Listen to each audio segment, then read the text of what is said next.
fount of every blessing, tune my heart to sing thy grace.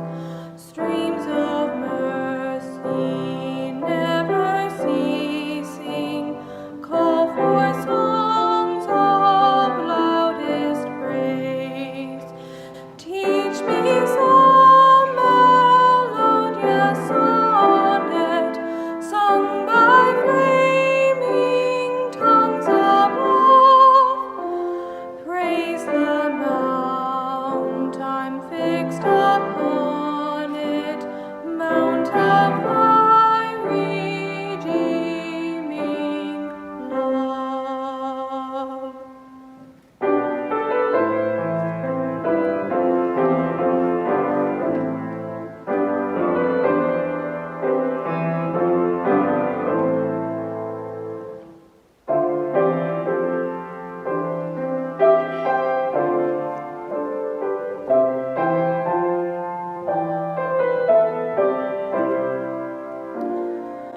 Here I raise my Ebenezer, hither by thy help I've come, and I hope by thy good pleasure safely to arrive at home.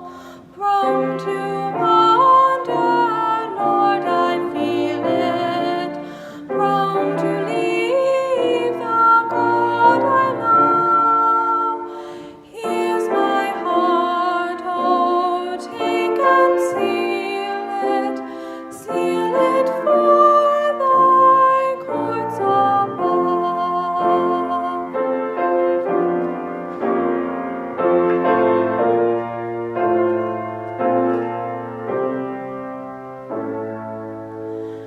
Jesus sought me when a stranger, wandering from the fold of God. He to rescue me from danger interposed his precious blood.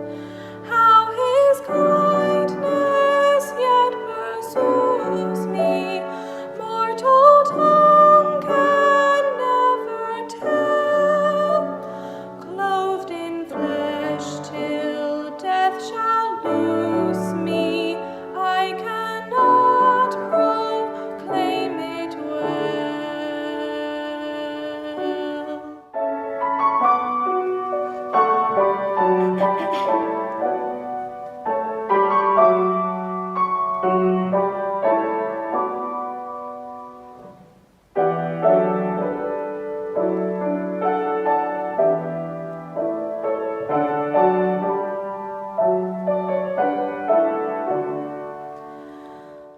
Oh, to grace, how great a debtor daily I'm constrained to be.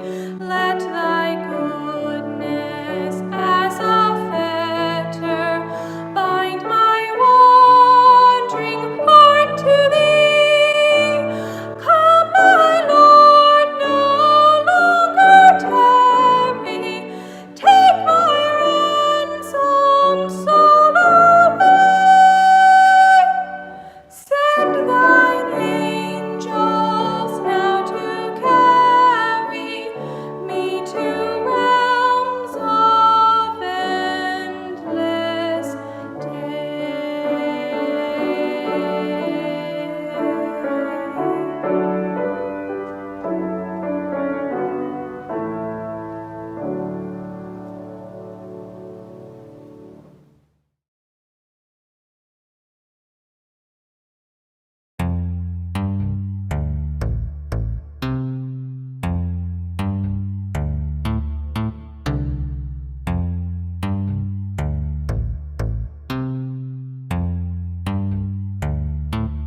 Whoever receives you receives me, and whoever receives me receives him who sent me. Whoever receives you receives me,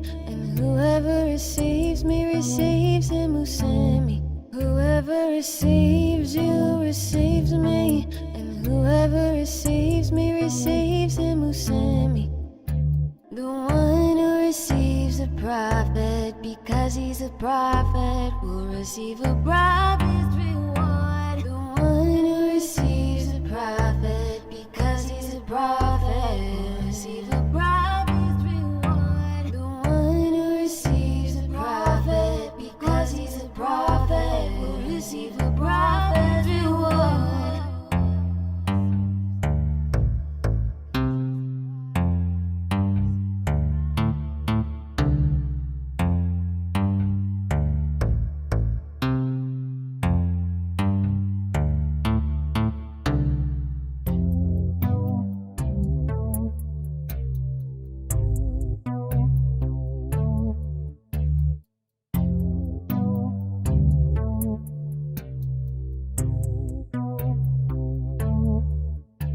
The one who receives a righteous person because he is a righteous person will receive a righteous person's reward. The one who receives a righteous person because he is a righteous person will receive a righteous person's reward. The one who receives a righteous person because he is a righteous person will receive a righteous person's reward. Receive a righteous person's reward. Receive a righteous person's reward. Receive a righteous person's reward. Receive a righteous person's reward. Receive a righteous person's reward. Receive a righteous person's reward. And whoever gives one of these little ones even a cup of cold water because he is a disciple, truly I say to you, truly I say to you, truly I say to you, he will by no means lose his reward. He will by no means lose his reward. He will by no means lose his reward. He will by no means lose his reward. Oh Lord, righteous persons will receive a righteous person's reward. Receive a righteous person's reward.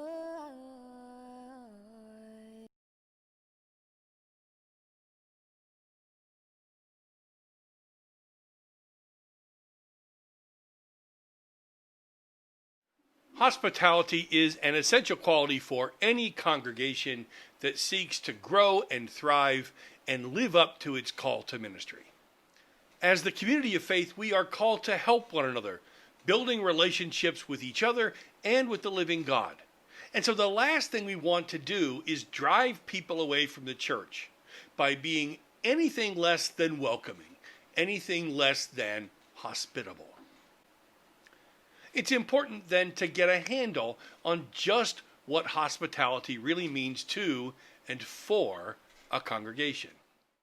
Originally, hospitals were not conceived as places where people would be healed or repaired, but rather as havens of care and grace and generosity for those who were injured and sick. The original hospital in the modern understanding was founded in Jerusalem during the First Crusade. This gigantic facility with 2,000 beds received Christians and Muslims alike, both sick and injured. They provided shelter and food. They tended wounds. They soothed fevered brows, undertaking what we now call palliative or hospice care, making the patient, the guest, feel comfortable as much as possible. The monks, the Knights of St. John, the monks who ran this hospital, recognized how little they knew of actual healing. They saw their task not as fixing people as much as it was to receive God's children, whoever they might be, with grace and afford them comfort and dignity as they lived and died in the name of a loving and welcoming God. Considered this way, the church is a kind of hospital, a place where everyone might find comfort and rest regardless of their circumstances, a place where everyone is offered the grace and dignity of God. This passage finds Jesus still preparing the disciples for their commissioning, their sending out into the world. And I think in some ways it's a reverse of Matthew 25. It's Matthew 25 from a different point of view.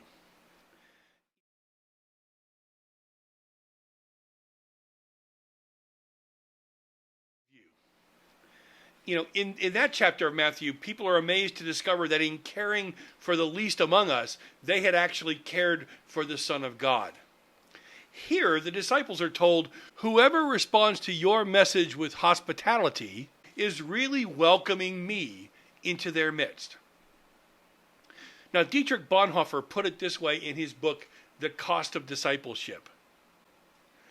The bearers of Jesus' word receive a final word of promise for their work.